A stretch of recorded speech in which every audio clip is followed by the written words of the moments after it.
తెలంగాణ రాష్ట్రంలో ఉన్నటువంటి అనేక మంది యువకులు ఈ యొక్క ఉద్యమాలలో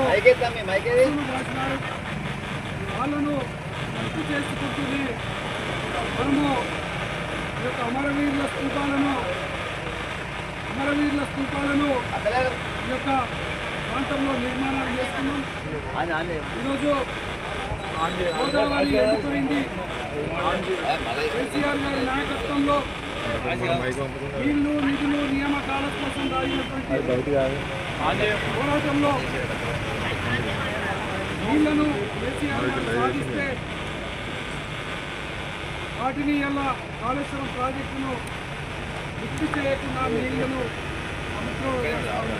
ఈ సందర్భంలోనే ఒక మహాపాదయాత్ర మొదలుపెట్టినాం. ఈ మహాపాదయాత్ర ఉద్యమకారుల స్ఫూర్తితోని అమరవీరుల స్ఫూర్తితోని ఈ యొక్క యాత్ర కొనసాగుతున్నది.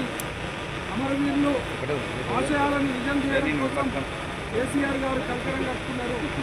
ఆ పాదయాత్ర కూడా అమరవీరుల ఆశయాలను సాధించడం కోసమే యాత్ర కొనసాగుతుందని తెలియజేస్తూ ప్రత్యేకంగా అమరవీరులకు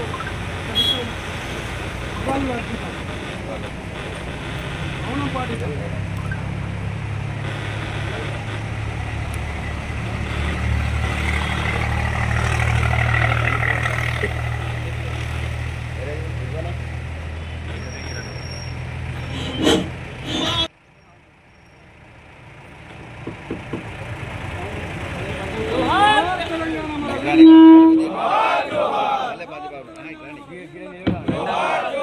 ముందు నుంచి ఉంటే వాళ్ళందరూ బాగుంటుంది.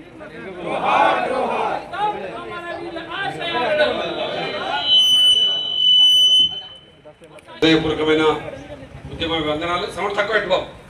ఉద్యమ మహానాయకులు తెలంగాణ తొలి ముఖ్యమంత్రి వర్యులు కేసీఆర్ గారు తెలంగాణ ప్రాంతంలో నీళ్లు లేకుండా ఎవరు ఇబ్బంది పడొద్దని సాగునీటి కోసం తాగునీటి కోసం పరిశ్రమల కోసం నీళ్లకు ఎక్కడ ఇబ్బంది ఉండొద్దని మిషన్ కాకతీయ నుంచి మొదలుకొట్టే కాళేశ్వరం ప్రాజెక్టు నిర్మాణం వరకు ప్రతి ఎకరానికి నీళ్ళందించేటువంటి విధంగా ప్రతి ఇంటికి మిషన్ భగీరథ ద్వారా నీళ్ళందించేటువంటి విధంగా దశాబ్ది కాలంలో అభివృద్ధి పదంలో ఈ యొక్క తెలంగాణ ప్రాంతాన్ని భారతదేశంలో అగ్ర రాష్ట్రంగా తీర్చిదిద్దడం కోసం కృషి చేస్తున్నటువంటి క్రమంలో ఈ ప్రాంతంలో ఉన్నటువంటి ప్రజలందరూ కూడా సుఖ సంతోషాలతోని పచ్చదనంతోని పంటలన్నీ కూడా వెలిసిల్లుతున్నటువంటి సందర్భంలో కాంగ్రెస్ పార్టీకి సంబంధించినటువంటి నాయకులు ఎన్నికల సందర్భంలో అనేక అబద్ధపు ప్రచారాలు చేసి ఎన్నికలలో మోసపూరితమైనటువంటి మాటలతోని ప్రజలను మోసం చేసి అధికారంలోకి వచ్చినారు.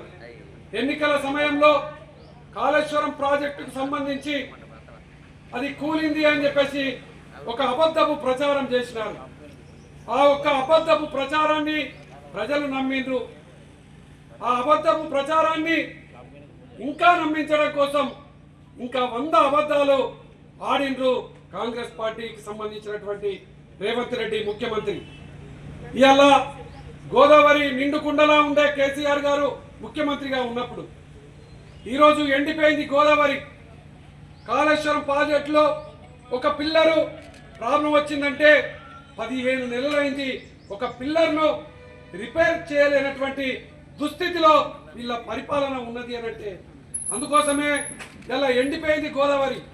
ఎండిపోయినటువంటి గోదావరితోని రైతులందరూ కూడా సాగునీరు లేక ఇబ్బంది పడుతున్నారు, తాగునీరు లేక ఇబ్బంది పడుతున్నారు, పరిశ్రమలకు నీళ్లు లేక ఇబ్బంది పడుతున్నటువంటి ఈ యొక్క నేపథ్యంలో కేసీఆర్ గారు నిర్మాణం చేసి నిండు కుండలాగా కాళేశ్వరం ప్రాజెక్టు ఏ విధంగా అయితే ఉంచినారో ఆనాడు తలాపున పారుతుంది గోదావరి మాచేను మాచెలక ఎడారి అని ఆనాడు ఉద్యమ సమయంలో మాట్లాడుకున్నటువంటి ఆ పాటను తెలంగాణ రాష్ట్రం ఏర్పడ్డ తర్వాత నిండు కుండలాగా సముద్రాన్ని తలపించే విధంగా కాళేశ్వరం ప్రాజెక్టు ద్వారా లిఫ్ట్ చేసి నీళ్లను ఈ ప్రాంతానికి తరలించినటువంటి సంగతి మనం కల్లారా చూసినాం.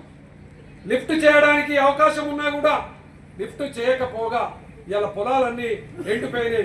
అందుకోసమే కేసీఆర్ గారు ఏ విధంగా అయితే లిఫ్ట్ చేసి తెలంగాణ ప్రాంతాన్ని సస్యశ్యామలం చేసిండ్రో ఈ యొక్క కాంగ్రెస్ ప్రభుత్వం వెంటనే నిన్నటికి నిన్న ఉత్తమ్ కుమార్ రెడ్డి కూడా కాళేశ్వరం ప్రాజెక్టులో ఎటువంటి డిఫికల్ట్స్ లేవు, సేఫ్ గా ఉన్నది కాళేశ్వరం ప్రాజెక్టు అని ఇలా చెప్పినటువంటి సందర్భంలో వెంటనే లిఫ్ట్ ద్వారా గోదావరిని నిండు కుండలాగా మళ్ళీ చేయాలని డిమాండ్ చేస్తూ ఈ యొక్క మహాపాదయాత్ర కొనసాగుతూ ఉన్నది.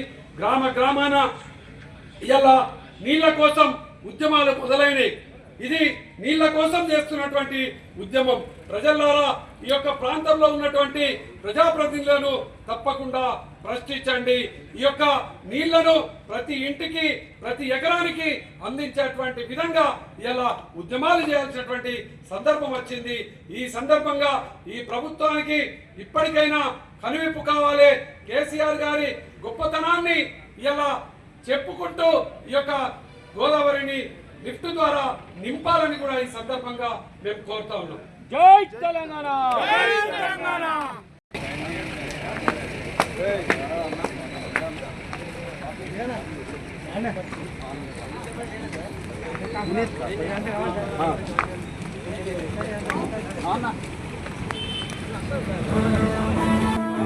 గమ్యాన్ని